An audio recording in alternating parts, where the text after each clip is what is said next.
बिना तेले जे बेगुन भाजा হয় না দেখলে কিন্তু বিশ্বাসই হবে না। দেখুন ভেতর থেকে কিন্তু সেদ্ধ হয়ে গেছে। নমস্কার বন্ধুরা, আমরা চ্যানেল কুকিং চ্যানেলে সবাইকে স্বাগত জানিয়ে আবার একটা নতুন রেসিপি নিয়ে চলে এসেছি। যারা আমার চ্যানেলে নতুন বন্ধু হয়ে এসেছেন তারা অবশ্যই কিন্তু আমার চ্যানেলটাকে সাবস্ক্রাইব করে আমার পাশে থাকবেন। এখানে দেখুন বন্ধুরা, দুটো আমি বেগুন নিয়ে নিয়েছি, টাটকা বড় বড় সাইজের। এই যে এখানে দুটো বেগুন নিয়েছি। এই বেগুন দুটোকে আমি বিনা তেলে ভেজে দেখাবো আপনাদের। তো ভালো করে জল দিয়ে ধুয়ে নেব। ভালো করে জল দিয়ে ধুয়ে নিয়েছি, কচলে কচলে ধুয়ে নিলাম। এবার আমি এই বেগুনগুলোকে পিস পিস করে কেটে নেব। এবার আমি এই সাইজ করে কেটে নিচ্ছি। দেখুন এই সাইজ করে কেটেছি। এই যে আমি এখানে রেখে দিলাম। বাকিগুলোকে আমি এইভাবে কেটে নেব।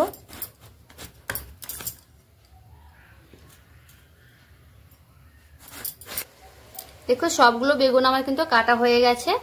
আর আমি এখানে মাত্র দুটো বেগুন ব্যবহার করেছি। বেগুনগুলোকে দেখুন ভালো করে কিন্তু আমি জল দিয়ে ধুয়ে নিয়েছি। ধুয়ে নিয়ে এবার আমি নুন হলুদ লাগিয়ে নেব। প্রথমে আমি দিচ্ছি লবণ, এরপর দিচ্ছি হলুদ, এরপর দিচ্ছি চিনি। চিনিটা দিলে কিন্তু খুব সুন্দরভাবে সেদ্ধ হয়। এইভাবে আমি এপিট ওপিট ভালো করে কিন্তু ঘষে নেব।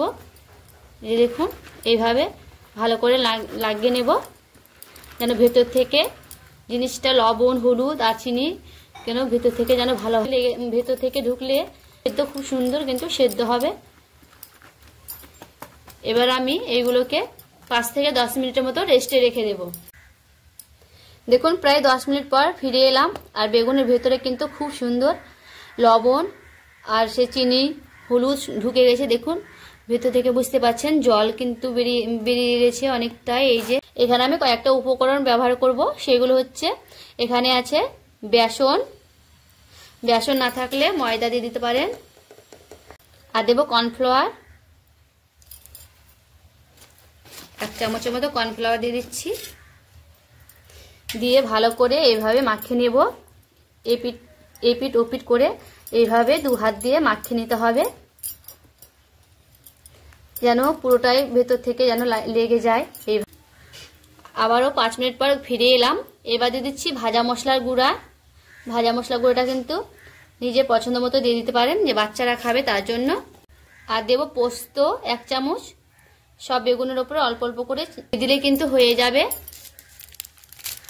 এইভাবে হালকা করে নেড়ে নেব।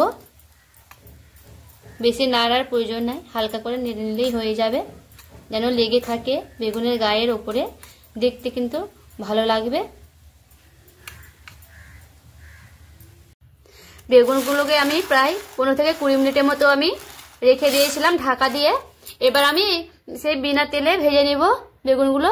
ফ্রাই প্যানটা আমি চাপিয়ে দিলাম। এবার ফ্রাই প্যানটা আমার ভালো মতো কিন্তু গরম হয়ে গেছে। আর সেই বেগুনগুলোকে আমি একে একে দিয়ে দিব। বেগুনগুলোকে আমি একে একে দিয়ে দিচ্ছি।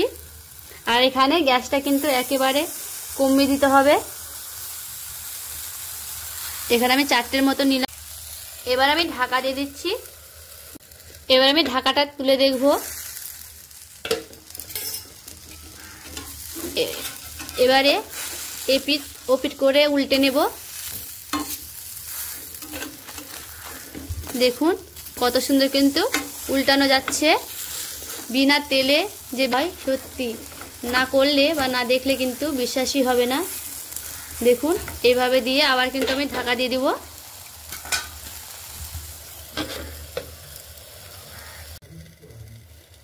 আবার আমি ঢাকনা তুলে দেখব।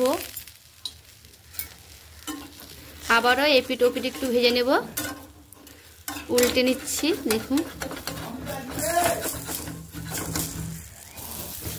এইভাবে কিন্তু অনেকবার কিন্তু এপিট ওপিট করে উল্টে নিতে হবে। দেখুন এইভাবে কিন্তু আমার 2 বার ভাজা হয়ে গেল।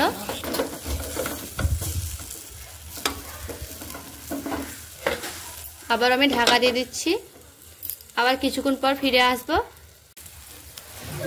দেখুন বন্ধুরা, বিনা তেলে যে এত সুন্দর কিন্তু বেগুন ভাজা হয় না দেখলে বিশ্বাসই হবে না। দেখুন ভেতর থেকে কিন্তু সেদ্ধ হয়ে গেছে, দেখে কিন্তু বুঝতেই পারছেন। এবার আমি উঠিয়ে নিচ্ছি। দেখুন এখানে 4 পিস আমি ভেজে নিয়েছি ভালো করে বেগুনগুলো। আর সত্যি বিনা তেলে যে বেগুন ভাজা হয় না দেখলে কিন্তু বিশ্বাসই হবে না। দেখুন ভেতর থেকে কিন্তু সেদ্ধ হয়ে গেছে, আর গোড়াটা কিন্তু ফেটে ফেটে যাচ্ছি। দেখুন দেখে কিন্তু বুঝতেই পারছেন যে বিনা তেলে আমি বেগুনটা ভেজেছি। তো ভিডিওটা কেমন লেগেছে অবশ্যই কিন্তু কমেন্ট করে বলবেন, আর ভালো লাগলে লাইক করবেন, চ্যানেলটাকে সাবস্ক্রাইব করে আমার পাশে থাকবেন।